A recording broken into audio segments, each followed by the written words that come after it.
Right, let's have a little look at staining wood. So I'm going to be using whitewash to change the tone of this wood at the top, because I want a sort of fade out effect from white to black at the bottom. So I'm using actually a whitewash stain. You might be changing the colour of your wood to something darker, or just sort of toning it a bit so you can change it from being maybe orangey or reddy into something a bit cooler. But it's the same theory. I've actually got some masked off areas, and so I'm kind of just having it in certain places, but I'm going to be doing it across the whole of this top so you'll get an idea of how to apply it. There's a couple of different ways you can do it. You can leave it and let it absorb in and get the full strength of colour, or you can wipe it back. It's a good idea really to get some scrap bits of wood, fairly similar in tone, or if you can find an area that you haven't painted that you want to paint later, and just test it out and get a sort of feel for it, especially if you're toning it, you know, like, it's exactly like toning hair. You've got to kind of think about the right sort of colours that will cool things down. So I've got an old can here. I'm hoping that might be enough to last, but we'll see. So I've just been stirring the sediment because I want it fully mixed. Get that all mixed in, especially because it's a bit old. And then I'm using just a little plastic tray with a large gem polybrush. So these are really good high density foam brushes, and they're actually very stiff inside. So these aren't the cheap ones. They're very cost effective, and you can wash them and keep on using them. But they're not the cheapy ones you might get, you know, from the craft shops. These won't create bubbles, and they don't bend or go all soggy and saggy. But you just need to get a container that fits into, essentially. So just move that out of the way.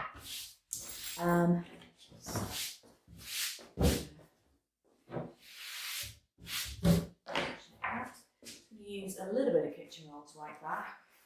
You could use another kind of cloth and throw it in the wash. Now I'm going to decant it. I'm going to add a bit of water as well, because I'm always a bit cautious about going too strong a colour in the first application. You can always build it up. So I'm just going to add, gosh, it's about 10% of water. It's all eyeballs, but I mean, I have done this before with this. So this is where your sample balls will come in useful, and you can work out the right. If it goes on and it sucks it up really quickly and it's too strong, then definitely that's when you should wipe back. Don't just leave the rest to absorb. I'm just getting it sort of into the polybrush. And then I might use a slightly smaller one for the fronts, actually. Might be a good idea. So keep my kitchen roll on hand, just want to see the effect that I get.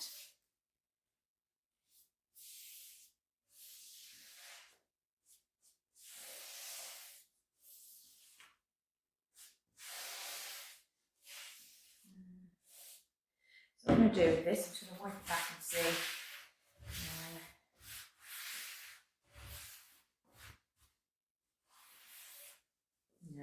It's nice, it's beachy, but I need it to be more white, because I've got to contrast the black at the bottom of this piece.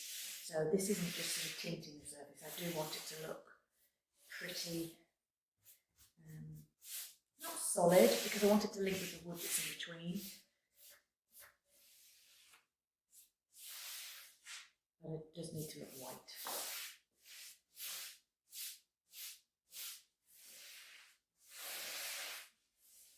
Smoothing it out a bit, because I'm going to leave mine like that.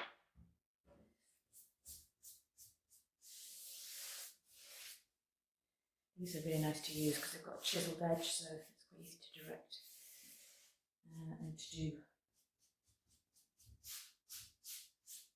quite sort of neat applications with those.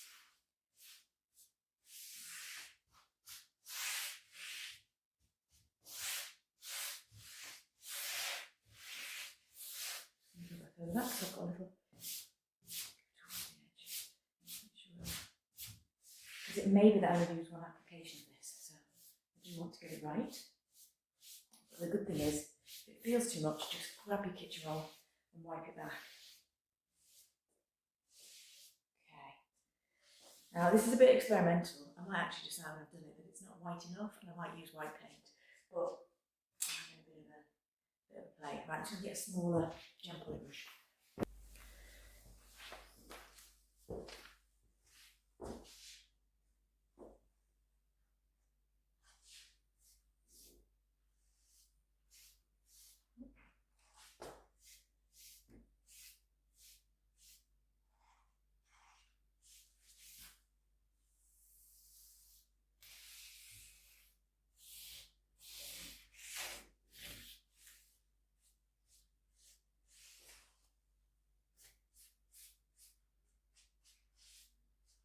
Now, ordinarily, I wouldn't necessarily do this with the drawers on and the hinges in, but just for the purposes of showing you what I'm doing, it's all there. It's easy to do this with the doors off if you are going to go around the hinge areas. Just feather that in.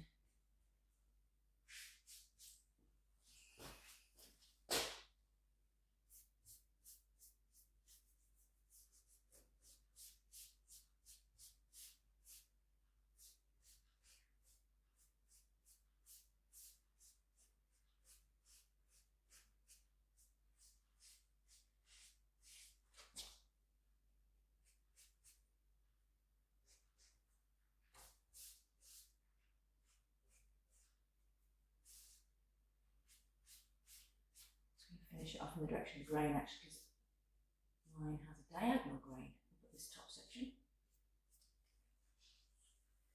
So, and that's going in the other direction.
Tidied up because I was struggling to get underneath the frame there.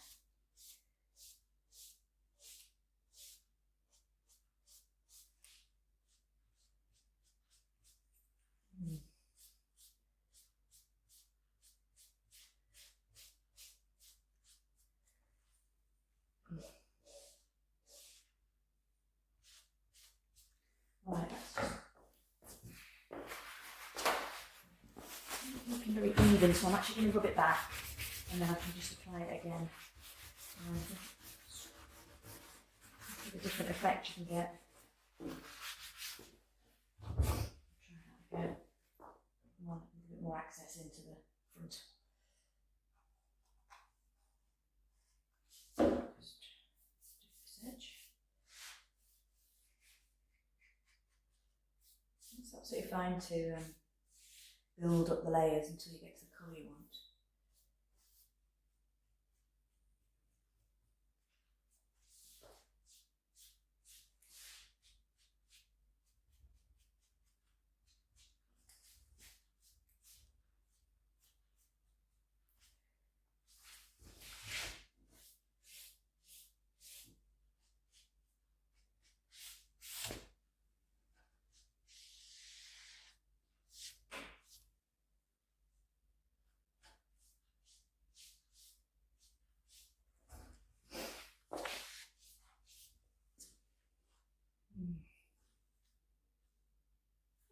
The wood's not taking it quite how I wanted it to.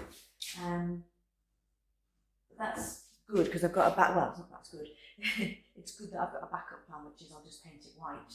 I just wanted to see if I could get something a little bit more subtle than solid white, but it's not the nicest of wood. It's fairly even, but it's looking a bit patchy on the top. That's upcycling for you, though. I can adapt my design to fit with the piece, because the piece is going to tell me. The piece is going to tell me whether I can do it or not. And the wood on the side here is a bit patchy. It's dark patches, and I thought, well, let's just see what happens. Will it disappear under the stain? Because thinking about it, stain is translucent. So what's there before is still going to be visible to some extent. It's not going to conceal in the same way paint does. It's like getting a tint, isn't it? Like a glaze or something. So it's not going to hide major damage.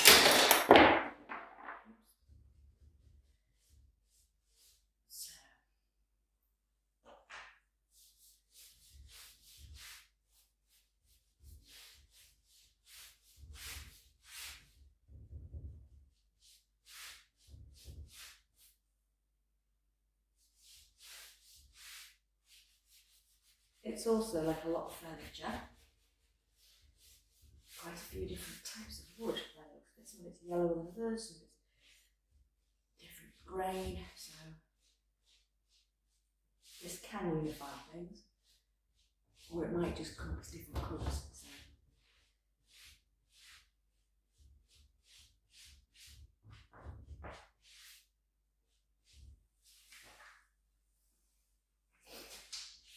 Okay, so I'll leave that to dry. Come back and put on some more and see what that looks like. Maybe take it a little bit more solid.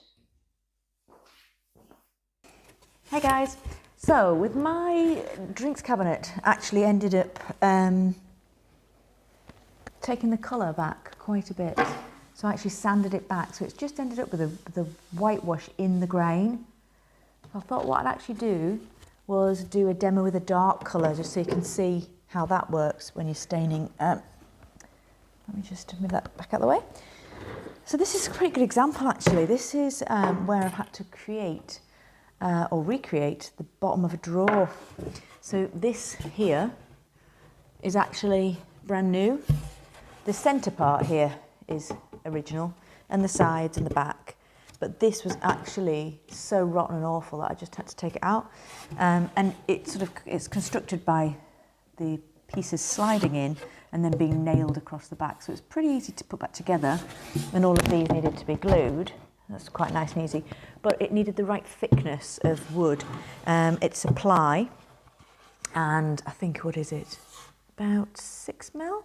Yeah, 6 millimetres thick. You can get different widths of it, obviously, but so I've stained that to match. It actually started off as a bit of ply. There's a bit of stain on the inside. A bit of ply, like that, so it's brand new. Oh no, sorry, 3.6 mil thick. So it's, yeah, just the right thickness to fit in the grooves to slide in there. But don't you think that looks pretty convincing, the wood grain on that? There you go, that's a bit better. And that is literally one coat of stain on this wood and one coat of top coat. And I actually possibly might need to put a little bit more top coat on, because of course the first coat's going to get sucked up by the wood, and it might just need a little light sand and another coat just so it feels a bit smoother inside. But the fact that it's one coat of stain is pretty impressive. So I'll just show you how that was done. Turn that round, be careful with that, because that's from a finished piece.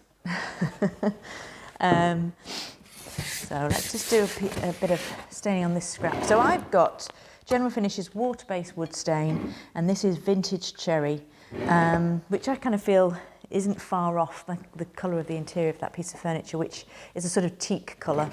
Let's get the lid off. So I'm just going to use it straight out the tin. I'm not going to be very long, and it's not going to get contaminated. I'm just going to use a Gen Poly brush, nice high density foam brush, and I'll just put that to one side actually. I'm going to have some kitchen roll on hand. I'll show you what it looks like first of all when you wipe it back. Now again, if I hadn't already done this, I might want to decant this into, it's dripping everywhere, I might decant this into a pot and just add a splash of water, like I say about 10%, just to knock it back a bit so that when it sucks it up it doesn't go super dark. So if you're using something for the first time and it's a dark colour, I would definitely have a play around on some scrap bits of wood and just see how intense it is. Some colours that are quite dark, like a walnut, actually aren't that intense and opaque. They're actually quite translucent. So it's good to have a little play around and sort of check these things out first. But obviously I've just done a piece there, so I know. But I'm just going to show you the different effect. So it's not the same as paint. It's obviously a lot more forgiving. It just sucks it straight into the wood. You've got to make sure all your finish is off as well, of course. Otherwise it won't do that. But you can kind of go back over it. And you can actually probably see perhaps something on the wood there from where I've been working, because this is just a scrap piece. And that's why we've got to make sure that we don't get bits of glue or stuff like that on it. If I just do a wipe back, you see how you can get a slightly different effect by taking the excess off, like so. And you might find you like to do that the first coat, just to sense, you know, oh, is that enough? And then you can always add, you know, wait till it dries and add some more on, or you can go back over it now if you want to. But obviously you'll start to see that the next layer, as I move across, is obviously going to be not as intense as this right hand side, which has now got 2 lots on. So once you've done that, you kind of need to keep going with that amount of stain across the piece, otherwise it's going to look patchy. But this particular stain is really forgiving. It doesn't grab it in sort of streaky ways, you know, and you think, oh my God, I've got to be so quick because it's picked it up and I've not evened it out. This, it just soaks in so evenly, which is why I really like it. And go back over the top of it there. So similar technique to painting, but you can work it back in to make sure you haven't missed any bits. You just want to smooth out any sort of excess really, so that it doesn't, yeah, I've definitely got something on that piece of board there. But you can see in one coat it just looks like a totally different type of wood. And obviously I want to do the edges, but this is where edge banding's quite handy. So I've just done the edges on mine at the end where I've nailed it down. And it instantly looks way more expensive than a piece of ply. So I just want to let that dry fully before I put any top coat on it. And obviously if I was doing something that had maybe a design on that, it's a good idea to seal your stain first before you do that. Or when you've done your masking tape design, sort of tape it off and then do your top coating, because this will, it doesn't seal itself. So the stain will move. So if I had done that on this side of this drinks cabinet and then top coated down, it would drag the brown colour down the side of the piece. So you might want to think about, in this instance, I would just top coat that one coat on the first bit. So if I've got stain in my design, like I've got another piece I've been working on, I've inserted some stain stripes. So some nice translucent colour stripes. You know, you need to sort of think about making sure that you haven't got any sort of light colours nearby, and then when you top coat, it starts to sort of drag it over the top. So it's just something to think about, that this isn't sealed. So this colour can travel and will come off on your brushes, it will come off on your top coat applicator. So you don't want to be sort of dragging that colour around. But obviously for something like this, nice and easy. There you go.